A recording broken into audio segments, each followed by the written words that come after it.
Go Jego! Go Jego! Go Jego! EDSA! Eto na naman sa EDSA kakabahan, but I'm riding on, I keep riding hard. Di pa rin nasanay itong aking kailaliman, but I'm riding on, I keep riding hard. Eto na naman sa EDSA kakabahan, but I'm riding on, I keep riding on. Nakita ng siksikan, ba't mo pa pinagpilitan? But I'm riding on, I keep riding hard. Yo, mic check, 1, 2. Magandang gabi, Metro 1 Mega Manila. Ang oras natin 30 minutes makalipas sa oras ng alas 8 ng gabi. On a beautiful Thursday evening. Ang bilis ng panahon, ano? Ngayon po ay May 30 at 30 na. At bukas ang huling araw ng buwan ng Mayo. Oh no! Saturday is June. Hala, June 1 na. Grabe. Bilis ng panahon ngayon, ano? At syempre sa mga nag-graduate nga pala, hayaan nyo pong batiin ko po kayo ng congratulations. Ayan, isa sa mga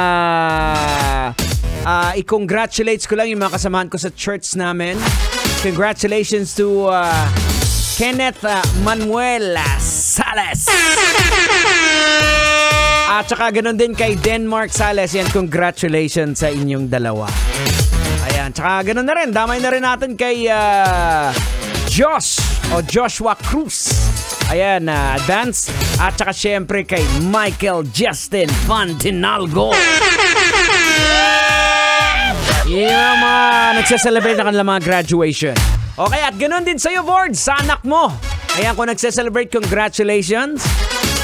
Dahil sa wakas, napagtapos mo na and God bless sa'yo. Dahil after ng graduation, alam mo namang mga tatay tayo. Kaya nga, hindi na ako tinutubuan ng buhok eh. Kasi pag graduate pa lang, papasok na naman gasto. Hindi pa tapos ang lahat. O, eto na. Pag-usapan na natin to. Makinig. Pulis na nag-resign matapos ilak ang sarili sa likod ng kotse kasama ang babaeng suspect. Grabe. Oh no! Okay, clear ko lang, hindi po dito sa Pilipinas to nangyari ha. Sinasabi daw ng pulis na nahulog lang daw yung body cam niya mula sa kanyang uniforme. Pero ayon po sa na-retrieve na footage na inilabas ng kanyang police station, maririnig daw na tinatanong ng suspect ang pulis kung gusto niya ng sex. Oh no! Oh, bihira. At sinabi pa ng suspect sa pulis na gusto niya daw ng sex bago siya mabilis na pinigilan ng pulis. Sinabihan siyang, huwag mo sabihin niya ngayon dahil nare-record ngayon niya. So ibig sabihin ba pwedeng mamaya? Huwag mo na ngayon? O eto na, logican na natin to, Tang. Sige, wag mo nang patagalin yan. Logican mo na yan. Logican na yan. Alright mga kabisyo, logican na yan. Anong leksyon ang ating mapupulot? Anong aral ang ating madudukot? Kailangan pa bang i-memorize yan? Boards, basic to na nangyayari. Hindi lang po sa ibang bansa but of course, maging dito din sa Pilipinas. Yung pag may nahuli, para hindi lang tuluyan, aalukin ng panandaliang aliw ang isang parak. Diba?